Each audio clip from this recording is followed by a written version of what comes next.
Sa mundo ng basketball, karamihan ng players bumabagsak ang katawan pagdating ng late 30s, pero may isang higante sa PBA na hindi umurong at hindi bumigay kahit umabot ng 50 years old. Na-deport, nasuspende, kinasuhan at paulit-ulit na binatikos. Pero bumangon para maging isa sa pinakaalamat na sentro sa kasaysayan ng Philippine basketball. Ang higanteng may blonde na buhok, ang enforcer sa ilalim ng ring, si Asi Taulava. Ipinanganak si Asi Taulava noong March 2, 1973 sa Nuku'alofa, Tonga. Ang kanyang ama ay purong Tongan habang ang kanyang ina naman ay Pilipina mula Samar. Bata pa lang siya nang lumipat ang kanilang pamilya sa Amerika at doon siya lumaki sa Inglewood, California. Hindi naman talaga basketball ang unang plano ni Asi noon. Late na siyang nagsimulang maglaro ng seryoso kumpara sa ibang professional players. Pero dahil sa kanyang napakalaking katawan at natural na lakas, mabilis siyang napansin ng mga coach habang nag-aaral siya sa Amerika. Naglaro siya sa California State University, Bakersfield, kung saan naging bahagi siya ng team na nanalo ng back-to-back NCAA Division II championships noong 1994 at 1995. Pagkatapos noon ay lumipat siya sa BYU, Hawaii para sa kanyang final college year, kung saan mas lalo siyang nag-improve bilang sentro. Kahit maganda ang college career niya, hindi siya nakapasok sa NBA. Habang tila walang oportunidad para sa kanya sa Amerika, may naghihintay naman palang mas malaking kapalaran sa Pilipinas. Noong late 1990s, naghahanap ang PBA ng mga malalaking foreign players na kayang tapatan ang mga import. Nang malaman ng mga scout na may dugong Pilipino si Asi mula sa kanyang ina, agad siyang inimbitahang maglaro sa bansa. Bago siya makapasok sa PBA, naglaro muna siya sa PBL para sa Blue Detergent Kings. Doon nagsimula ang matinding rivalry nila ni Eric Menk.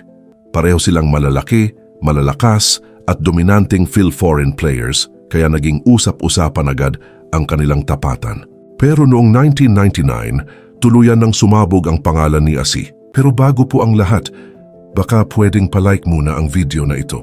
Isang simpleng click lang, pero malaking tulong yan sa aming mga content creators para makagawa pa ng mga kwentong gaya nito. Maraming salamat po. Nang direkta siyang kunin ng Mobilin Phone Pulse sa PBA.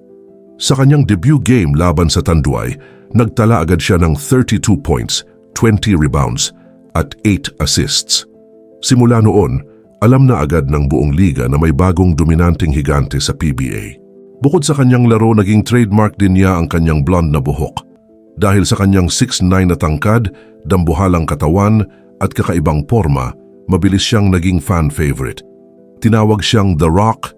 Sa loob ng court, kilala siya bilang isang tunay na enforcer. Hindi siya natatakot makipagbanggaan kahit kanino. Noong panahon niya, sobrang physical ng laro sa PBA at isa si Asi sa pinakakinatatakutang sentro sa ilalim ng ring. Noong 2003, dumating ang pinakamagandang taon ng kanyang karera. Pinangunahan niya ang Talk and Text para manalo ng All-Filipino Cup Championship at siya rin ang naging Finals MVP. Sa parehong taon, itinanghal din siyang PBA Most Valuable Player. Sa panahong iyon, halos wala talagang makatapat kay Asi sa ilalim ng ring. Kahit ang malalaking import ay nahihirapang kontrolin siya. Pero nakakagulat man isipin, sa kabila ng pagiging dominanting player at isa sa pinakamagagaling na sentro sa kasaysayan ng PBA, iisang championship lang ang napanalunan niya sa buong 24 years niyang career sa liga. Naging mailap talaga ang kampyonato para sa kanya. Matapos niyang umalis sa Talk and Text, madalas siyang mapunta sa mga kupunang rebuilding o kulang sa superstar support.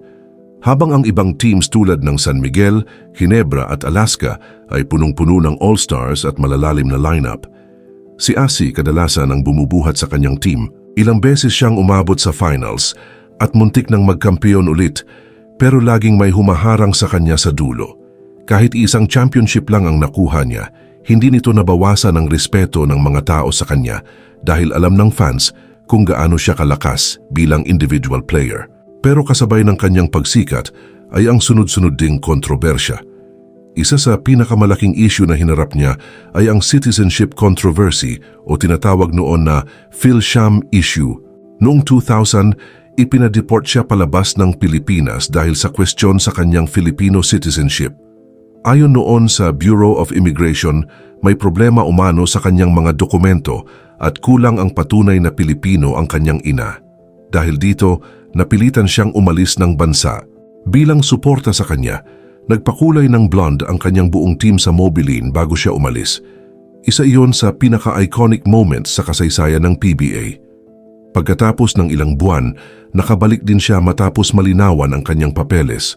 Pero noong 2004, muling binuhay ang kontrobersya at muli siyang nasuspende ng PBA habang iniimbestigahan ang kanyang citizenship records. Bukod sa citizenship issue, nasangkot din siya sa drug controversy noong 2003 matapos mag-positive umano sa marijuana test kasama si Dorian Peña. Noong 2009 naman, kinasuhan siya ng tax evasion ng BIR dahil umano sa hindi pagbabayad ng tamang buwis na nagkakahalaga ng halos 9.5 milyon pesos.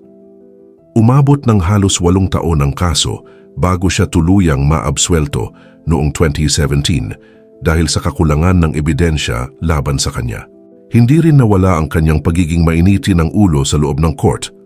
Noong 2016, naging viral ang pagsampal niya kay David Semirad habang ipinagtatanggol ang kanyang import teammate sa NLEX. Dahil dito, nasuspende siya at pinagmulta ng PBA. Sa parehong taon, nagkaroon din siya ng tampuhan kay Coach Yeng Giao dahil sa kakulangan ng playing time niya sa NLEX. Pero sa kabila ng lahat ng kontrobersya, hindi nawala ang respeto ng fans sa kanya dahil alam nilang palaban at totoo siyang tao. Isa rin si Taulava sa pinaka-loyal na players ng pambansang koponan. Ilang beses niyang nirepresenta ang Pilipinas sa international tournaments tulad ng Asian Games at FIBA Asia Championships. Isa sa pinakatumatak na laban niya ay noong 2002 Asian Games laban sa China kung saan nakatapat niya mismo ang NBA superstar na si Yao Ming. Kahit tambak ang Pilipinas sa larong iyon, naging memorable pa rin dahil minsang nadangkan ni Asi si Yao Ming. Pero ayon mismo kay Taulava, pagkatapos daw niyang makascore kay Yao, sunod-sunod namang binlock ni Yao ang kanyang mga tira at parang volleyball lang daw ang ginawa sa kanya. Habang tumatagal, marami ng kasabayan ni Asi ang nagretiro. Karamihan sa mga players, hirap nang maglaro pagdating ng late 30s dahil sa injuries at pagod ng katawan. Pero si Taulava patuloy pa rin. Ang sikreto niya, disiplina. Pagdating niya ng edad 40, tuluyan niyang binago ang lifestyle niya. Tinanggal niya ang kanin at asukal sa kanyang pagkain, naging mahigpit sa workout at araw-araw pa ring nag-e-exercise kahit off-season. Dahil dito, bumalik ang kanyang kondisyon at noong edad 41, nagka-award pa ng Comeback Player of the Year Award habang naglalaro sa Air 21.